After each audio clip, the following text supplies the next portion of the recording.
immense amount of pride here. They do. We're very lucky, very lucky. Hard work builds itself. Okay, we're starting the stream, so I'm going to refresh my screen.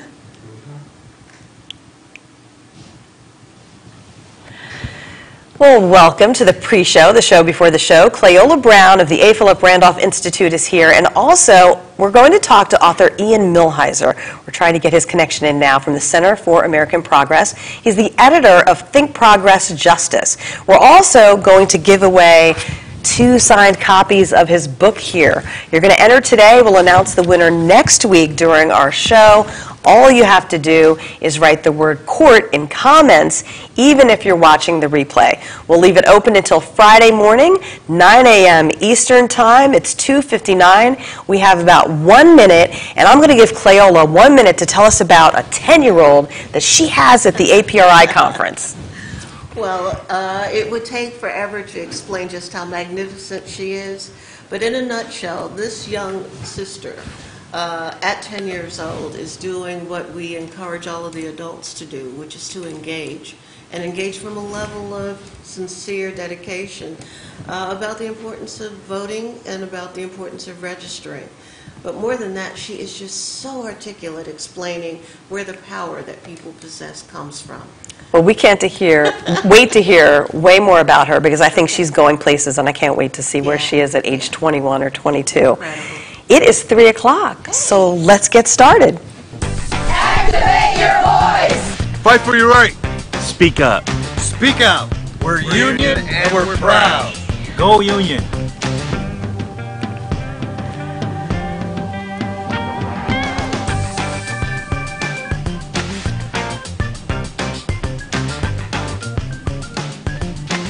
Welcome to Activate Live, the Machinist Union's weekly show for and about working families.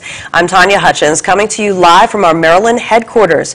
We have 2 very inspiring guests. Inspiring because their work motivates us to dig deeper to create positive change. But first, here's the latest IAM news. The fight to save jobs at Red River Army Depot in Texas is far from over. Nearly 600 NEFI IAM members have been laid off at Red River, and more workers are slated to lose their jobs next month. The IAM's legislative team has met with U.S. senators and representatives on Capitol Hill, resulting in a joint letter to the commanding general, and we're going to keep you up to date on what happens as we keep the fight going behind the scenes. IAM International President and Navy veteran Bob Martinez placed a wreath at the Tomb of the Unknown Soldier at Arlington National Cemetery last Saturday as dozens of Machinist Union members observed the ceremony. Now, some traveled from as far away as Wisconsin to attend. The tomb is dedicated to U.S. service members who died without their remains being identified. The event was arranged by the IAM Veterans Department. And from our Midwest territory, IAM District 77 members and their families gave back to the community recently. It was part of the Midwest Territory's IAM Helps in the Community program. Now, Helps stands for something very important: honoring, engaging, lifting, providing, and servicing. 20 volunteers in Minneapolis helped the Community Emergency Services food shelf facility with repairs. Now, our first guest has a special relationship with the IAM because of the history her organization and the shares and our organization share. And I'm reading weird because my prompter just crapped out a little bit, but we're going to tell you about the passion behind her work for equal rights. So the A. Philip Randolph Institute, or APRI, is the senior constituency group of the AFL-CIO, and our union is tied to APRI historically. Here's a timeline that we're going to put up on the screen for you. In 1925, the Brotherhood of Sleeping Car Porters was founded. In 1978, it merged with the Transportation Communications Union, or TCU. And then in 2005, TCU and IAM agreed to merge, and that merge was completed in 2012. Now, Clayola Brown is APRI's president. She's the first woman president, and we are so proud of her. We've been trying to get her here for a long time. I know you were here a year or 2 ago and did this great interview with Deirdre Koniewski. Thank you. So we said we have to get her back, so thanks for being here. Thank you, Tanya. I wanted to let you know that When I was looking up a lot of the history of the Brotherhood of Sleeping Car Porters, I read about how the porters were in this bitter fight with the Pullman Company. And for 12 years, the company didn't recognize the porters. They had to fight for that first contract for 12 years. But they fought through and they got that contract. So what does that say about the determination and the resolve of the porters? One thing I think that resonates from the history of the porters is that they understood that just getting the contract for themselves was not just about them. It was about all of the families that lived up and down the East Coast corridor. Because African Americans who worked on the railway carried the news of what was happening for jobs, what was happening on the discussions about civil rights, and the connection to family.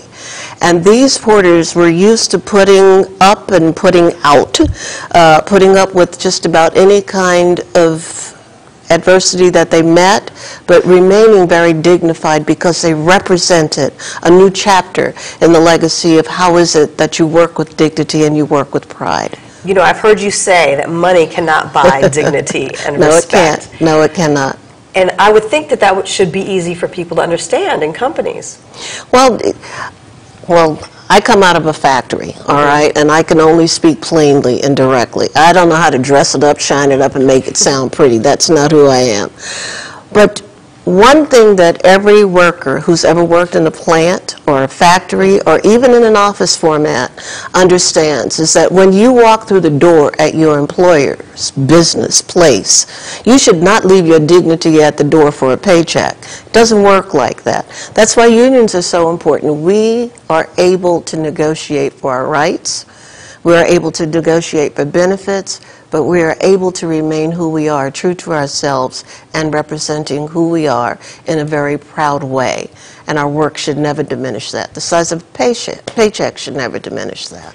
So how did A. Philip Randolph, did he fall into this leadership position, or is it something that he was doing behind the scenes? I'm so glad you asked that. Because we don't talk about him enough. Yes, we have to educate people who don't know about him. Randolph's parents from Florida. His father was a minister. His mother was traditional, a housewife, watched the kids, the rest of it. Very strict disciplinarians, making sure that the kids were okay and that they were representing the community in the kind of lifestyle that every African American was striving for then. Because it was that period of time where we had to prove that we were just as good or better than, certainly better than what was being portrayed about the African American race. But Randolph was raised as an educated black man. And you know the difference. You know how sometimes, and I love teachers because I have a secondary education career myself, but teachers were taught to be above the rift. So he had been groomed to be just that. But the pride that he saw his father display as a minister, as a mentor, as a leader in the community is what grabbed him.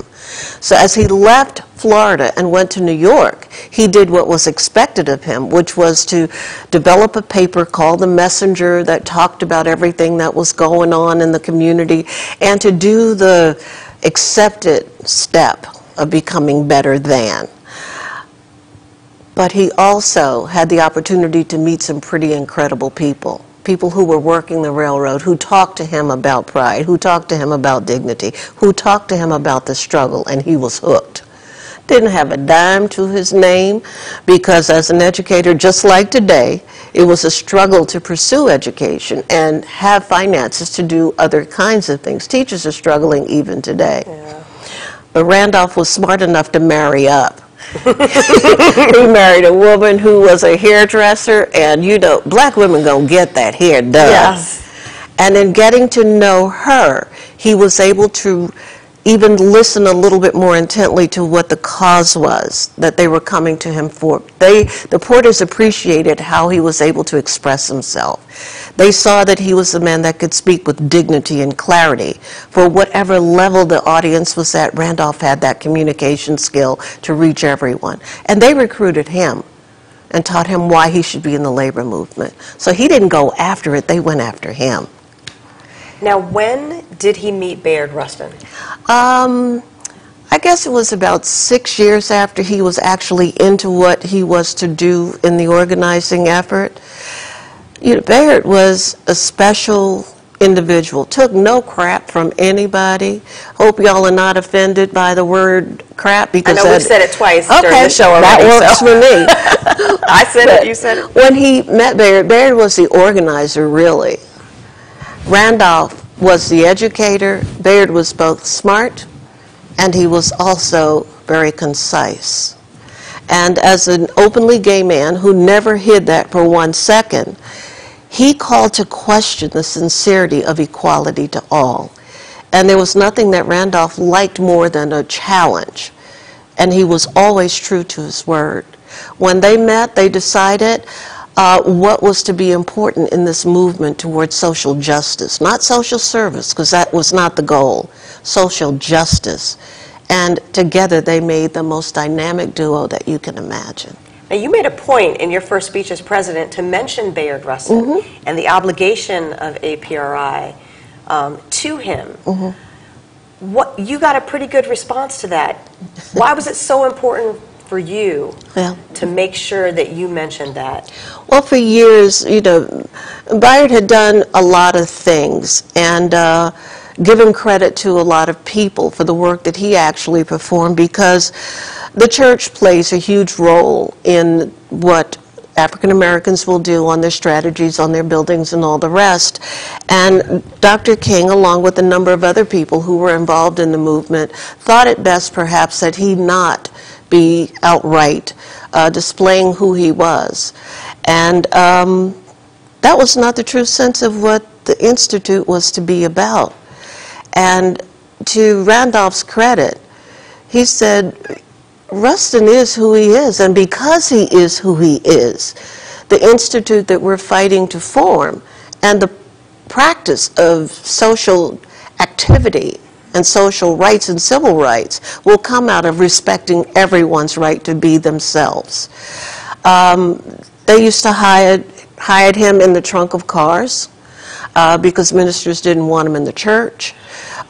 He was never really asked to speak, but because he was so magnificent, they had to put aside those prejudices internally to allow his magnificence to come to the top.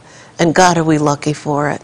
But coming in as president, I knew right away that if I was going to be true to this job, I had to be true to all aspects of it. And you know as well as I do, the labor movement was not always warm and fuzzy to people who were from the LGBTQ community. And it took a while to even form Pride at Work. That's right. I think it was something like 1994. Now that you bring up Pride at Work, what about the importance of making sure that all of us work together, no matter what constituency group we're in, that APRI works together with CPTU and works together with Pride at Work? Well, I think it's important because it represents every aspect of who workers are, and to work together to address what is the primary principle and role for each worker, because they choose where they want to be an activist. We have to understand what each other does and respect that and help to grow that. Inside of APRI, for example, we have 4 brand new chapters across the state of North Carolina. And those are young activists who happen to be from the LGBT community. So they said, we love APRI, but we also want to be activists in the honor of Rustin, because he was not afraid, so they're not afraid. And my God, are they tearing it up. So I said, okay, cool. But what we're going to do, I'm going to put you with some of our Pride at Work activists, and let's see what we can do together to help this team and this movement grow. Inside of the black community, which is a structure for APRI, inside of Pride at Work, we met years ago, my first year as a matter of fact, with the National Board of Pride at Work. Some of my board members almost had a stroke because some of them were ministers, and they were like, we're going to meet with who? So that stigma is still there, isn't it? The stigma is still there, not to the degree that it once was, but we are a society that is learning how to be more accepting of all of our differences. And that's why it's important that we not hide it, that we put it right out here and say, this is what it is. Now let's deal with it. And that's in every respect, because women weren't exactly high-flying and up front and accepted and pushed either. not in any of the organizations except CLU, and we thought we were going to lose our jobs if we stood up inside of CLU, but thank God for the women who put that piece together and fought really hard to recruit women from all of the unions to make that happen. Powerful women. Hey. There's power in numbers. Hey. Well, we have a conference coming up pretty soon, next month. It's the 49th National Education Conference. Tell us a little bit about this theme, staying woke and fighting back. Well, we try to stay relevant, and because we have a large group of young people, they keep this old lady right here on the top of the language that makes sense. So Stay Woke was a record that they were always singing and cutting up to, for lack of a better term. And when I listened to it very clearly, it was a message, a movement message inside the record. And that became our theme last year. And as we saw this administration roll its program out, we're a nonpartisan organization, but we are very particular. And we are particularly interested in making sure that the policies of this administration are impacted by our activism, which is to turn them around. So we are staying woke to what's going on, and we're still fighting because we don't give up. So what do you hope to accomplish at this year's conference in terms of making sure that everybody has an action plan when they go back home? Well, we decidedly pull the pieces that impacts our community the most and spend the time to explain it so that when we get the dialogue from our membership and leadership from around the country, we know exactly how it's playing out in the communities. I've never seen the media play such an active role in spreading the word, and not always a truthful word, of what is taking place. So we truth speak to what is doubly spoken to as far as policies are concerned. It's like from the time they started to talk about right to work. We all know and understand that it was right to work for less. For less. Okay? So we take the mystery out of dialogue like that and make it plain, so that when people are recruiting and talking to people in their communities about why it's important to be an activist, they can do it in a way that makes some sense. We teach folks how to speak to large groups of people. We teach folks how to maneuver in large meetings so the parliamentary procedure becomes a way of getting a space in any space to speak, because it then calls for the dignity and respect of being heard. We teach young activists that they are just as important and their message means just as much as the elders. And that is really important, because a lot of times young people may think that no one does listen to them, or older people are trying to tell them what to do. Absolutely. You know, so I think that's very important. Absolutely. I know you're busy, and we're going to let you go, but before you do, we're going to look at some of these comments, because you're getting a lot of thumbs up here. Oh my. From Pamela Robinson, Madeline Anderson, Dina Park says she loves that term, above the rift. She loves it. Rhonda Rogers says she loves your work and leadership. Jim Price says, Clay, I'm so proud to be on your board. We're proud to have him. He's amazing. And John Lacey says he's watching from the NAACP Labor Luncheon in San Antonio, Texas. Thank you, John, for watching. And a lot of great comments here. There are people watching from Arkansas. It looks like Annette Piscoya. Oh, my. All over.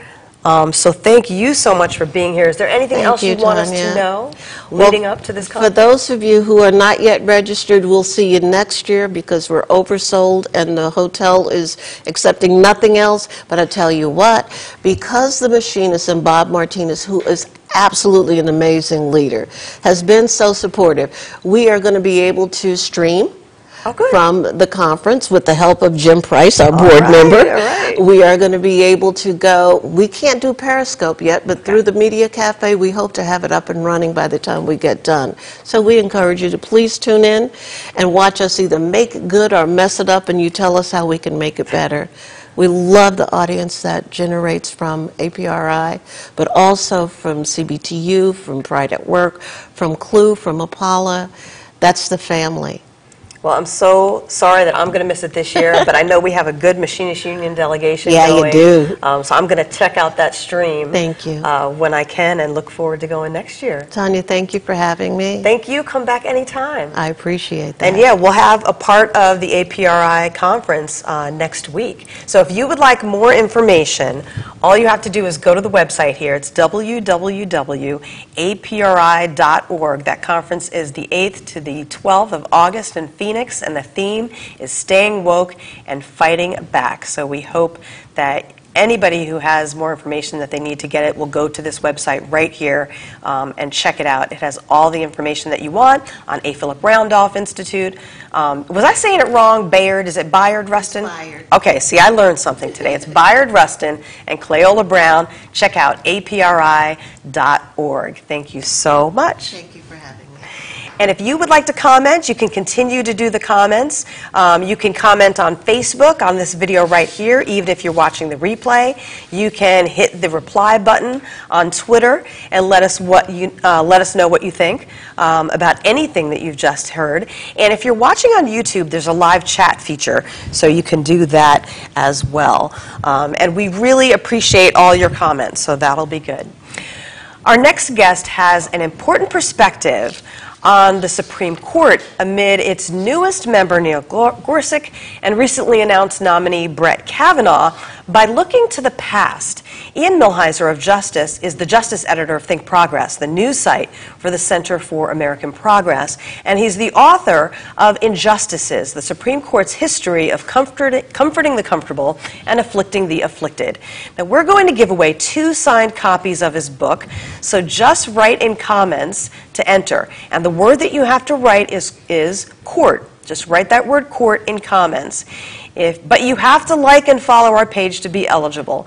Well, Ian Millhiser joins us now from Washington, D.C. with details about Injustices. Thanks for joining us, Ian, and taking the time. It's good to be here. Thanks so much. So, Ian, what was the impetus for this book? Well, I guess the impetus was I was asked to work on the first case challenging the Affordable Care Act, the NFIB case. And I remember when I was first asked to work on it, my response was, well, I'm thrilled to do it, but is this really necessary? Like, the idea that the Supreme Court would step in and overrule a massive economic regulation providing people with health care, that just wasn't on the table, or didn't seem like it was on the table back in 2009. And when the Supreme Court took that suit seriously, it made me realize that the other side has grown more ambitious. It made me realize that a lot of the past things that the Supreme Court did maybe 100 years ago that we thought were dead could very easily be revived. And if, Brett Kavanaugh joins the Supreme Court, I think we're going to be in for a world of hurt in terms of what the Supreme Court is going to do to people who aren't very rich and very white and very well off. So, Ian, let's go back in time a little bit. Paint us a picture of what it was like for an average worker in the 1900s, right around the turn of the century. Well, it was grim. I mean, you had legalized child labor. In some cases, you had children as young as 4 working in factories. The era about 100 years ago is often referred to as the Lochner era, after a case called Lochner v. New York, which involved New York bakers. And the bakers in these bakeries would work in these terrible conditions. The floors would be rotting. Sometimes there would be raw sewage dripping from the ceiling. There would be roaches all over the walls. It would be hot because the ovens were going all the time. They would sometimes work 18-hour days, 6 or 7 days a week, more than 100 hours a week. They would have to sleep on the very same benches where they were kneading the dough and making the bread. And they were paid a pittance for this. I mean, the equivalent of maybe $10,000 or $11,000 a year if they were lucky. And those were the conditions they got, I guess, in the free market. That's what they got without the government stepping in. What the Supreme Court said in the Lochner case is they said, oh, well, the government, you don't need the government to protect you because you have your own bargaining power. And so Lochner struck down a law that would have reduced their 100-hour work weeks to 60-hour work weeks. And the Supreme Court said, oh, no. If you can't negotiate for a 60-hour work week, if you can't negotiate that down, that's your own fault, because you should be able to negotiate. The government shouldn't step in to help. Now, I saw a stat in there that just seemed awful to me, and I forget which chapter it was in, but it said something like 7,000 people died in boiler explosions in the U.S. between, I think it was 1883 and 1907. It's so hard to even comprehend now that that was like a way of life back then. Right. I mean, like, there's two things that have happened between now and then that have made it so that workers don't live in that world. One is unions. One is the fact that workers gain the ability to combine together and match the power of management by working collectively. And the other is law. The other is the fact that, we now have a minimum wage. We now have safety standards. We have, although workman's compensation hasn't worked out as well in the modern era, it was better than what came before, which was if you get injured, tough. So we have laws protecting workers. And what's so frightening to me about the turn that the Supreme Court is taking right now, if you look at their civil rights cases, if you look at their forced arbitration cases, if you look at their efforts to dismantle unions, they're dismantling the systems that we built over the last 100 years to make sure we don't go back to that world where children are working in factories, where workers are working ungodly hours in squalid conditions, and where people's jobs just fundamentally are not safe. I couldn't believe reading through it. I think one of the cases was Hammer versus Dagenhart, I think from 1918. We've been looking at some of these pictures of children that were working at a very young age with child labor. Tell us a little bit about what Hammer versus Dagenhart decided. Sure. So Hammer was a case involving southern cotton mills. At the time, the South was very poor. And so the northern capitalists moved their cotton mills to the South because they could go there and they could say to these poor farmers, if you want to come work for us, you don't have any other options. So if you want to work for us, you can only come do that if you bring your children too. And so entire families would go into these cotton mills. Like I said, you'd have kids sometimes as young as 4 working there. Hammer v. Dagenhart was a case brought by these cotton mill owners to strike down a federal law that banned child labor. And so you had the Supreme Court of the United States saying that child labor was not something the federal government could do anything about. If you wanted to have a child labor law, you had to look to the states. And the states wouldn't enforce their labor laws. The reason they wouldn't enforce their labor laws is because North Carolina wanted to encourage those cotton mills to move from Massachusetts to North Carolina. And the way to encourage them to do that was to have lax child labor laws. That was actually an enticement that the southern states used in order to get people to move their factories into their state. So now, today, I would think that if someone said, oh, your kids have to go to work, people would be up in arms. I mean, you would. I mean, I think you're right. I mean, I think it would be very tough to imagine waking up tomorrow in a world where 6-year-olds are working in factories. But these things happen gradually. I mean, I think that, the fact that we have the man in the White House right now, that we have in the White House, I mean, I don't think anyone could have imagined 5 years ago, much less 20 years ago, that we would be at the point where a Trump presidency would be realistic. If you look at the court's forced arbitration cases, where first they said that you could be forced to sign away your rights to sue someone if they sell your product and it doesn't work out, and then they said they could force you to sign away some of your rights in the workplace, and then they said they could make you sign away your rights to be free from anti-discrimination law, and they just said, very recently this past term, that your boss can literally say to you, you're not allowed to sue me in a real court. If I break the law, you have to go to this privatized arbitration forum where I'm going to pick the arbitrator, and if you don't agree to sign away all your rights to sue me if I break the law, you're fired. That's what the Supreme Court just said last term. That didn't happen overnight. That happened over the course of 30 years. So I think that, I mean, it is hard to imagine waking up tomorrow in a world that looks like what the world looked like 100 years ago.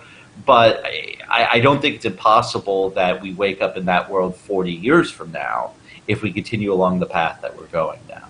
What do you think it's going to take to get through to people that this chipping away at our rights, and even the Voting Rights Act being gutted, what do you think it's going to do to get through to people that this is a real possibility, that we can go way backwards? Yeah, I mean, I think there's only two things we can do. We can talk about it. I mean, I can come on your show and I can scream it from the rooftops, and we need to make sure people know about it. We need to make sure that unions are warning their members about this. We need to make sure that politicians are warning their voters about this. And then the other thing we can do is vote. They haven't yet taken that away, although they are on that path. But the Supreme Court has not yet taken away that right. That means, in 2018, people need to show out. In 2020, people need to turn out. And, there is a way that we can put this on a different path and gradually, slowly bring things back.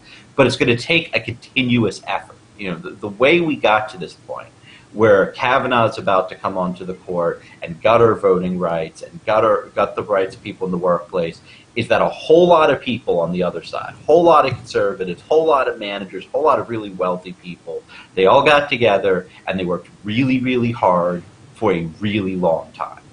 And the only thing we can do to fight back is all of us have to get together, and it has to be a whole lot of us, and we have to work really, really hard for a really long time. You talked about hope and turning things around. And before I ask you how you hold on to hope, if we go back to the Depression and FDR, he was able to turn things around economically. Can you talk a little bit about the end of the Lochner era and how FDR was able to turn things around? Because things could have been differently at the Supreme Court back then. Right. I mean, we got lucky. So we got lucky because when the crisis hit, and we got the Great Depression, FDR was elected. FDR, he viewed the president as a job that was about experimentation. He just kept trying things to try to fix the problem, and when it worked, he kept doing it. He had a Supreme Court that struck down a lot of that, but they had maybe a 5-4 majority, and one of them got spooked because FDR was very popular. So we got lucky in that the Supreme Court wasn't able to hold on to its opposition forever. We got lucky because we had a president that was looking to solve problems. And we also got lucky because we had a president who was still committed to the notion of us being a liberal democracy. I mean, FDR could have become a dictator under those circumstances, and that wasn't what he wanted. I mean, the way that a European friend of mine once explained the 1930s to me was, you got Roosevelt and we got Hitler. So, the danger when that crisis hits is that you're going to have some sort of massive change, and you don't know what that change is going to be. When people get desperate, they start reaching for new alternatives, and if you're lucky, they reach for someone like Roosevelt, and if you're unlucky, then things can get very bad very fast. Yeah, we just had the picture up there of Justice Owen Roberts, and we were lucky that he switched his vote at the time that he did, or things could be much different today. Go ahead. Well, so, I mean, what probably would have been different, Owen Roberts was the justice who said, okay, I'm going to stop blocking the New Deal now. If he hadn't done that, where we would have probably wound up is court packing. FDR said that he was going to add more justices to the court in order to allow our democracy to continue to function. And I guess now there's another justice named Roberts on the Supreme Court, and what I hope that he understands is that he has a choice to make too. I mean, I'm not expecting John Roberts to hand down all sorts of decisions that I like, but if we continue to have free and fair elections in this country, if we continue to have a system where we can resolve our disputes peacefully and through the democratic process, then I'm willing to fight him and his side in that arena. If he decides to push too far, he tries to hand conservatives permanent victories, then I think that you're going to see future presidents having to make very difficult decisions about how they deal with the court and whether they need to think about undermining the court's power in ways that haven't been on the table since the Roosevelt administration. Ian, if we get back to basics, remind people what the fundamental role of the Supreme Court and the justices are. Sure. Well, I mean, the fundamental role is to make sure that the law and the Constitution is enforced. And it's part of the reason that the court is so dangerous is because you can't not have a judiciary. Like, you can't not have a body that's independent, that's, separated from political actors, whose job is to just, apply the law to each case that comes up.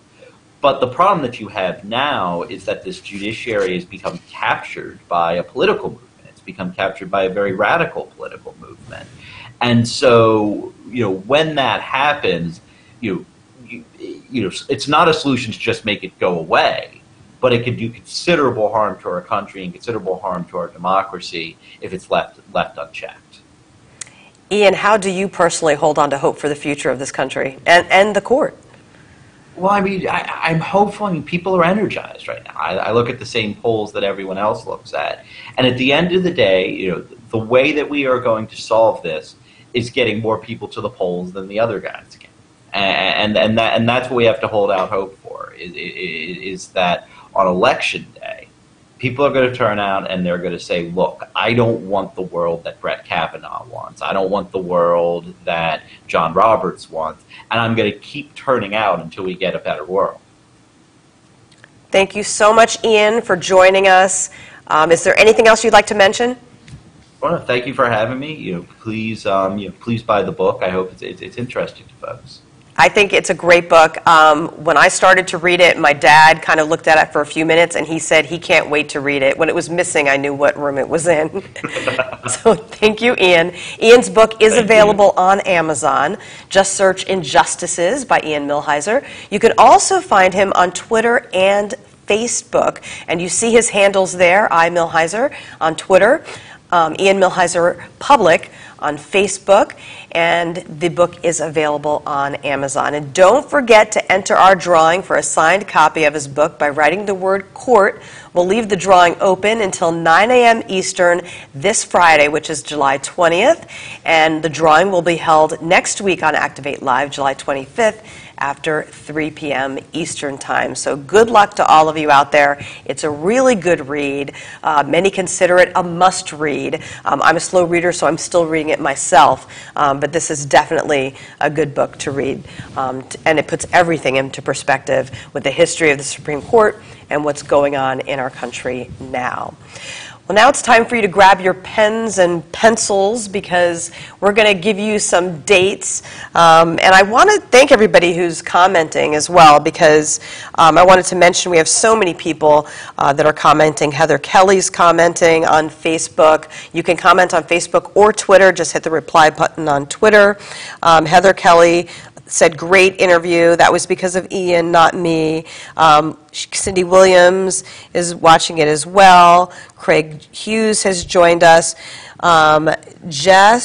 Let's see what else we have here. Heather is saying we need to empower our union members to fully understand their unified strength. I agree with you, Heather. We used to say that there's strength in numbers. Now we're saying, there's power in numbers because that is a lot of power when everybody goes to the polls. So we appreciate everyone who's commenting. Now you grab your pens and papers because we're going to tell you about all the important dates that you have to remember. Registration is due this month for the following classes that are in September. We have EIP4, Financial Officers, Advanced Local Chairman Development. That deadline is July 22nd. We also have a July 29th deadline for the IAM Young Workers Strategy Program. So get your applications in as soon as possible. All of the information is available there on the website, wimpesinger.iamaw.org, and you can find that website from goiam.org as well. And always check your email as well. Our special events calendar includes our conferences and conventions. The Brotherhood of Railway Carmen Division meets July 23rd. That's just one day before the full TCU IM convention, July 24th to 26th in Nevada. And August 12th to the 17th is the IAM Safety and Health Conference in Hollywood, Maryland. August 8th to the 11th is the LACLA Convention in San Juan, Puerto Rico.